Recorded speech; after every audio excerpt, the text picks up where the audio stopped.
Hey guys, and welcome back to another episode of Omnifactory. And as usual, I've been doing a few more updates and tweaks in between the episodes. I've been mostly just moving the things from downstairs. You can kind of just see a difference of some of the things I've moved. There wasn't much left to begin with anyway. The main things I've added are these 4 processing arrays for the circuit boards. And in fact, I had these turned off just because I was emptying the drawers. So yeah, I'm running these at LUV tier, and these are really, really fast. Another thing I've moved is all of the IC wafers. I think these SOCs and ASOCs were here before, but these nano CPUs, the qubits, the high powers, I think that CPU wafer there is new as well. Well, not new, just transferred over. Last time we set up our assembly lines for passive processing of some of these components for the tier 7 microminer, and we actually got that finished. So today I would like to work on the tier 8, and most of this it really isn't going to be too bad. There's only a few things that we're missing. We already have the warp engines, which in my opinion are probably the hardest part of this.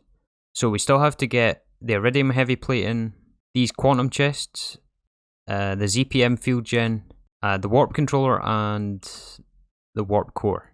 Let's start with the easy stuff and get the warp core. This is just blocks of titanium, lumium, and nether stars. There, that's one thing off the list already. Easy. Next up, let's do the warp controller. This is going to take a few more things that we don't quite have yet. So the sensor EVs, I think we have those. Yep, we've got EV sensors, so that just leaves us with the screen and the machine structure. Let's do the screen first. So we already have ender shards and resonating redstone crystals. That just leaves the stone burnt, which is in a resonator. And we also need, I guess, an autoclave for polished stone. Okay, autoclave is done. I just have a furnace smelting cobblestone, auto importing into an autoclave, and then into a drawer. So now we have to add the resonating step to turn the polished stone into stone burnt. And I'm thinking we do that next to our other resonators. It just makes the most sense, and we'll just connect it to the same drawer network. Alright, so that's going to give us stone burnt. I added another interface just for simplicity, and we'll cover this up with some facades. There we go. We don't need a ton of this, so this will do us.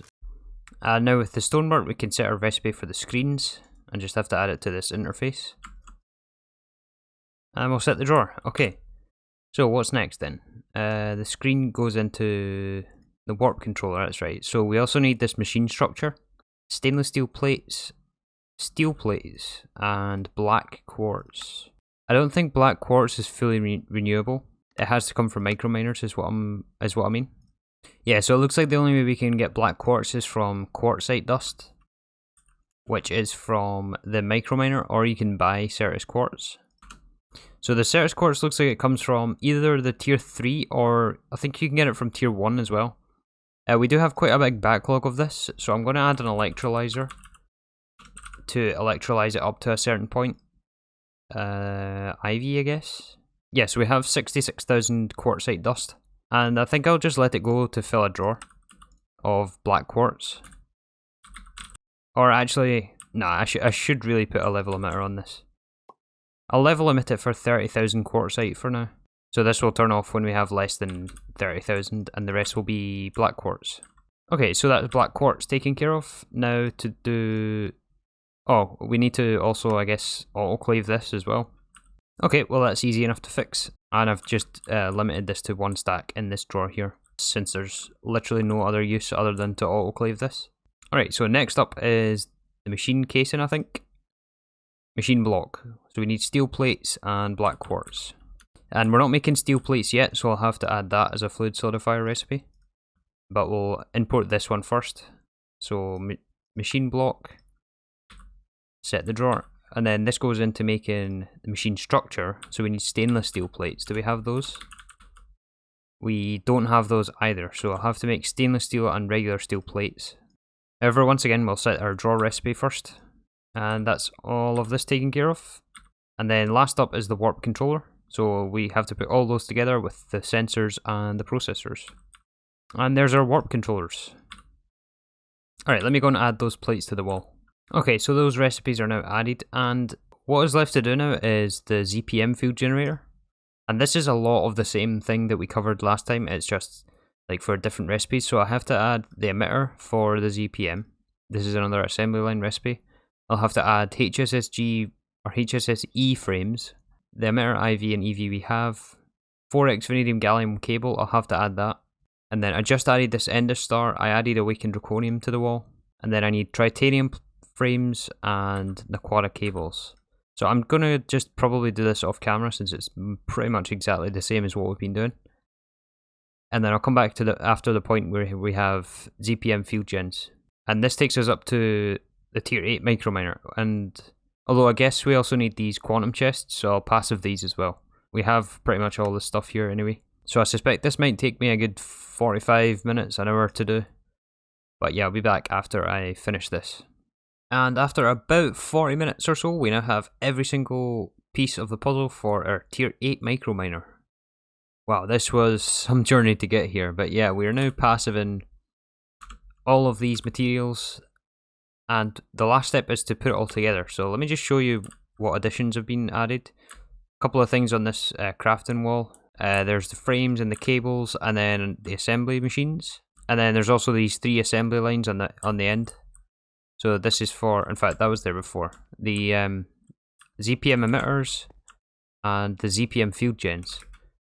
The emitters I'm level emitting for quantum circuits. So when we have less than 2000 quantums, this turns itself off. And it looks like we're just on borderline that, so in fact we will definitely have to upgrade the processing speed of these quantum circuits.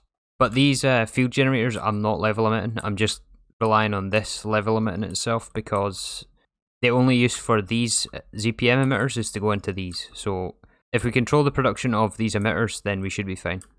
And then we have iridium heavy plating added to the processing array, and a bunch more additions to our fluid solidifier room. This is actually filling up a lot more than I expected. There's many more machines in here than I first anticipated. So the last step to getting our tier 8s passived is to actually put it all together. And since there is more than the 9 input items that Applied Energistics can handle, we're going to have to do some shenanigans to get this to craft. So we can either use packaged auto, or in fact I don't even know if there's another way to do it. I think we're going to have to use packaged auto for this. I mean, I guess we can do a subnet with a crafting card for this. I'm honestly not sure how to set this up, to be honest with you. We'll get it built before the end of the episode, but first of all, let's just take a quick detour and make the other things required for the tier 7. Or to launch the tier 7 anyway. So to launch the tier 7 we also need these gemstone sensors. This is going to be a bunch more crafting, it looks like. Yeah, just more passive processes. So I'm going to set this up first. And then after that I think we might do a bit of building, since it's been a lot of crafting and yeah, micro processing. Okay, so we're now getting gemstone sensors. After a bit of tweaking of our DML as well, I had to add an extra few loot fabricators for ender pearls, as I found we were out of Eyes of Ender, so I upgraded that as well to LUV. Our Eyes of Ender is now being made at LUV, which basically makes it 1 a tick. I also added one more processing array for quantum flux. This is from extracting impossible realm data, which I have auto-crafted using this recipe here with the extraterrestrial and solidified experience. And now that we have all the inputs for the microminers passive, we have to actually tackle this tier 8 crafting. Okay, let me show you what I've come up with here. This system that I've designed doesn't buffer like a full crafting table's worth of items like this one does. You can level limit it so that there's no items being wasted and buffered in inventories unnecessarily, apart from the 1 craft's worth. As a bonus, you don't have to deal with this silly automation interface block, which is very, very buggy. So yeah, this took me a little while to figure out, but let me show you how it works. So there's no crafting cards used in this, and it's also all on the same network, where there's no subnets being used either. So the way this works is we have 2 packagers, since there is more than 9 input items, and all of these packagers have this recipe, which is for the tier 8, and this is in the ultimate crafting mode. So what we're doing to get the items in here is we are filtering the exact amount in this interface. I don't actually know if this will matter. I mean, I guess technically you could put a full stack in here, but since I want to buffer minimal items, since these are quite expensive, at least some of the items, I've only put in the number that is required for 1 craft. So this represents the first package, or index 1, and this is the second one, or index 0. So this is the 9 items which make up the first index, and the 10th which makes up the last index on the package. Next I have item conduits running in the middle here to the packagers. So these two interfaces extract from the item conduit, and this is active without a signal.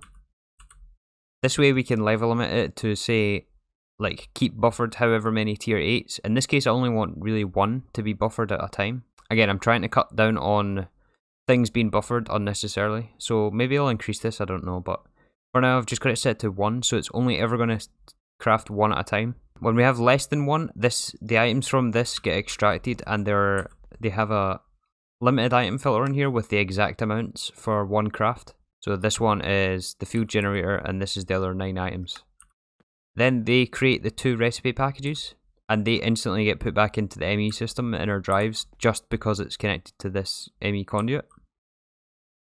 There's no extract on this. And then this last interface will pull in both the packages. I think this was from when I was testing, this shouldn't actually be here. Yeah, so this interface here requests both of the indexes, so index 0 and index 1. And then it sends its items to this unpackager, which sends it to this package crafter. And this will craft the tier 8 and then put it back in the system. So if we increase this to...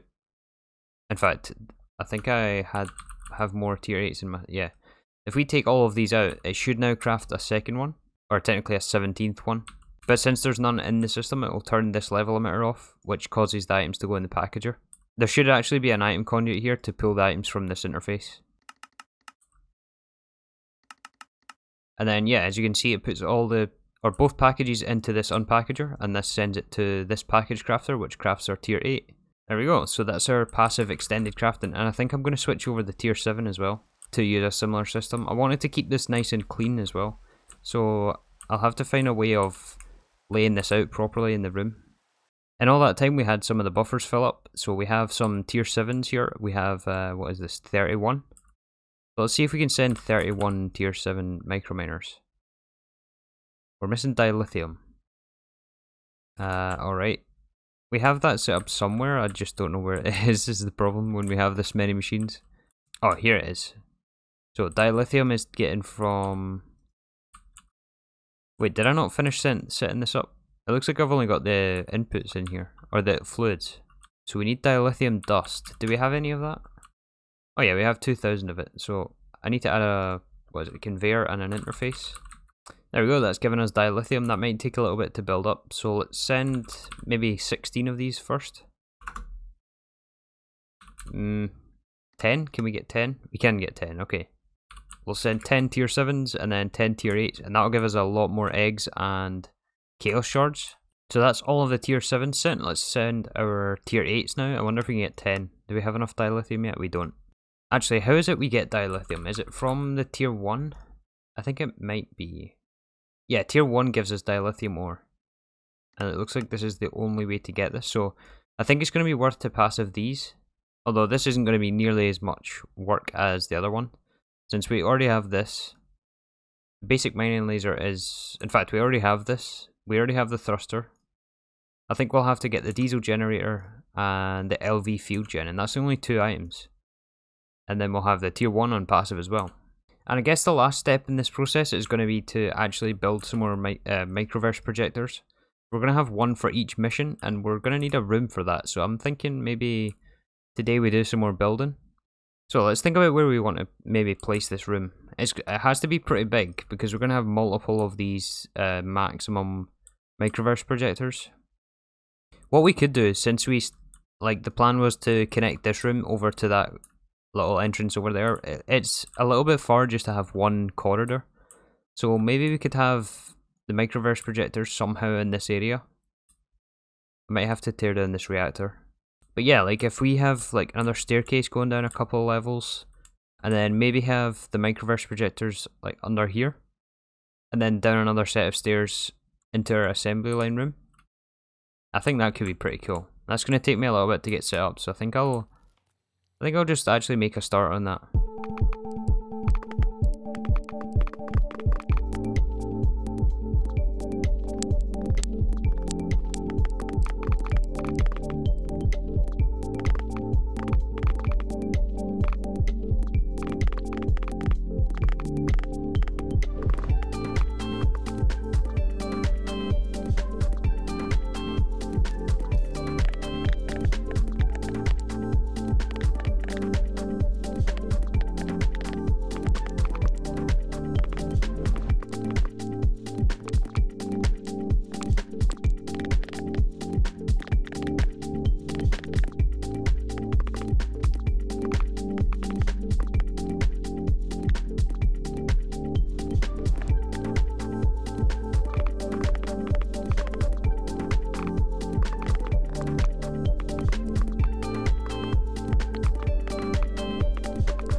Alright, so as you can see, I got most of this layout figured out, and I'm quite happy with the way this turned out again. I tried to follow the theme of this base, and I tried to keep it all consistent as well. I've managed to keep it all chunk aligned like the rest of the base, and it took me a few attempts to actually get the staircase right, because the way I had it before was like curving just about here, but it wouldn't line up with the entrance to this room. But yeah, I managed to get it all connected, and this connects down in a sort of L shape to our assembly line room.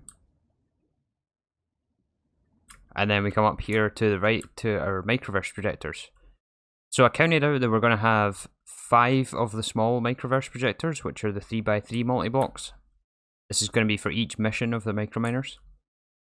2 medium, which is the 5x5s, and 4 large. So these are the tier 7 to 10. I've just built the 2 of them out for now, since we only have the tier 7 and 8s. I haven't actually hooked this up yet though, but I did run the conduits already for power and applied energistics.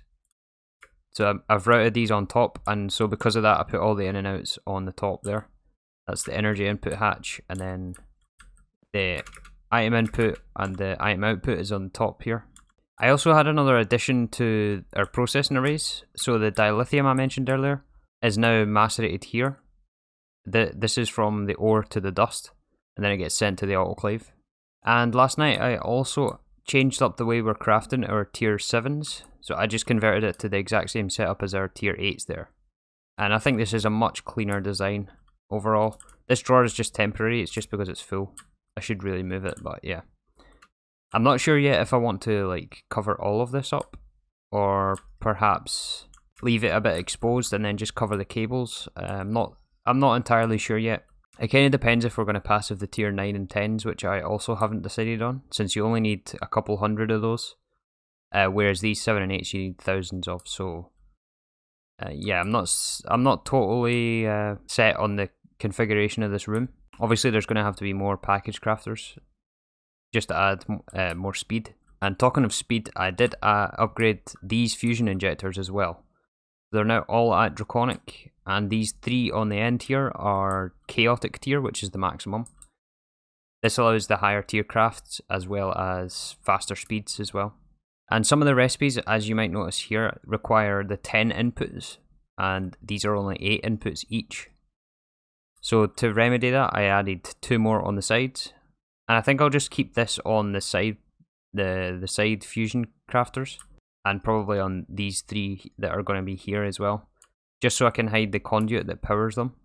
But yeah, these are for on demands at the moment, and then when we inevitably add more passive crafts, maybe like for the 10 input passives, I don't even know if there is any, to be honest with you, but if there is, we can put them on this wall here. And I didn't quite have enough chaos shards to upgrade the rest, so we'll do that over time as well. But yeah, we're making slow, steady progress here. I feel like it's coming together, but there's still lots and lots to do and move over and so on. It's a lot of the same stuff over and over again, which is why I'm cutting out quite a lot from the episodes. Again, it's quite a difficult balance to make between what to show and what not to show. And plus, I get a bit carried away when I play this game. Like, I'll start something and then realise it's been like 4 hours. And I don't have that much more time to play, so I think we're going to leave it right about here for today. In between episodes, I think I'll do some more cleanup with the build, maybe hook these Microverse projectors up, and I think I'm also going to just finish off this tier 1 passive. It's going to be a lot of the same processes, although there's only the field generator, which is going to, in fact, we even have this, it's just to add the recipe, and then the basic diesel generator. This is going to take a couple more steps. But it's pretty much exactly the same as what we've been doing. I just have to add a few more rod recipes, some more cable, some gear recipes for passiving. Yeah, it's more or less more of the same. And then next time I think we're going to try to see if we can get our first creative item. Well, second creative item, which will be the creative RF source. So I really want to get this for next time. Most of this really isn't too bad. All these middle items we pretty much have. The infinity catalyst is the hardest part probably. But by now we're not actually too far off this. This generator though is going to take a lot of recipe encoding, especially for these rainbow generators. So we've got that to look forward to next time. But yeah, I think for now I'm going to leave it here. And once again, if you have any suggestions or anything, let me know in the comments. But thanks for watching, and I'll see you tomorrow for some more Omnifactory.